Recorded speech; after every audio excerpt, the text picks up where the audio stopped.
Ja, willkommen zum neuen Video. Heute geht es um die Pasta-Chips. Lecker, selbst gemacht. Und wenn ihr mal Lust habt abends auf richtig gute Pasta-Chips und nicht immer auf normale Chips oder auf Salzstangen, dann bleibt auf jeden Fall dran. Lasst schon mal einen Daumen nach oben da. Wir sehen uns beim Kochen. Bis gleich. Ciao.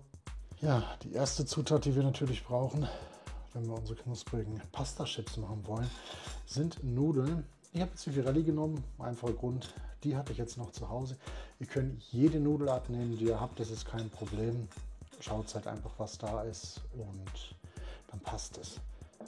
Als nächstes ist natürlich wichtig, dass die ganzen Gewürze, die wir gleich brauchen, haften. Und zwar nehmen wir dafür das gute Olivenöl.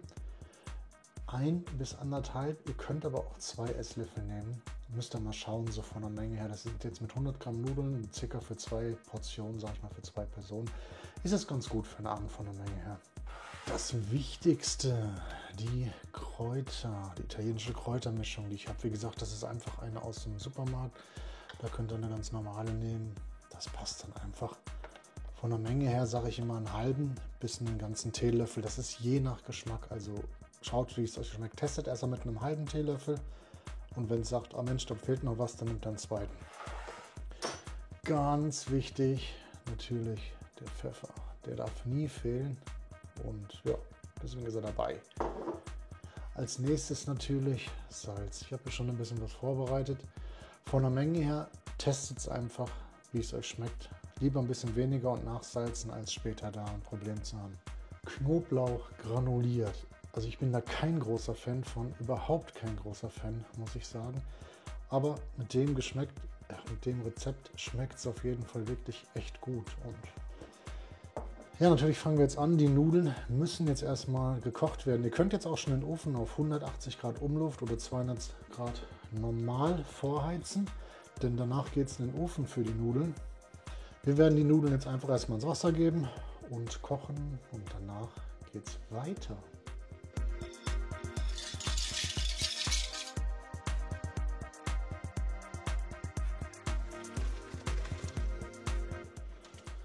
Ja, nachdem die Nudeln al dente sind, füllen wir sie in eine Schüssel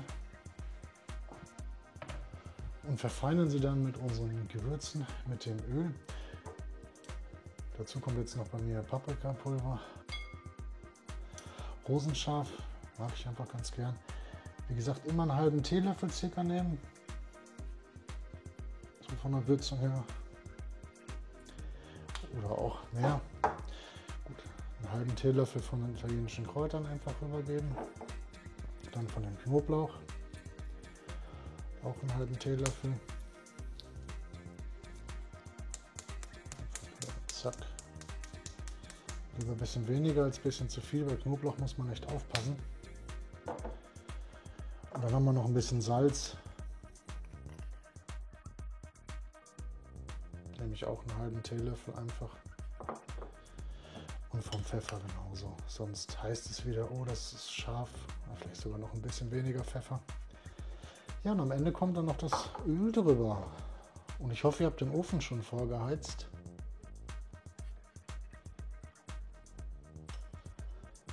Jetzt rühren wir alles durch.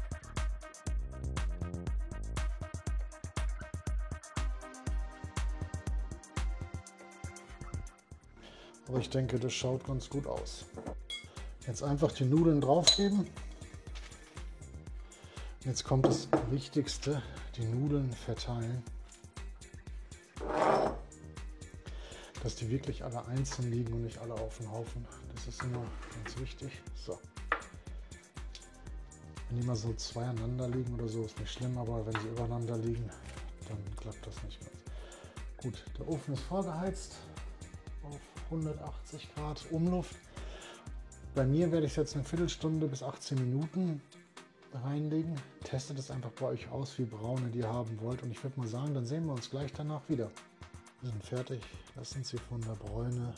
Und ja, was soll man dazu sagen? Daumen nach oben geben. Abonnieren, wenn ihr es noch nicht habt. Lasst es euch schmecken und wir sehen uns im nächsten Video. Bis dahin, ciao.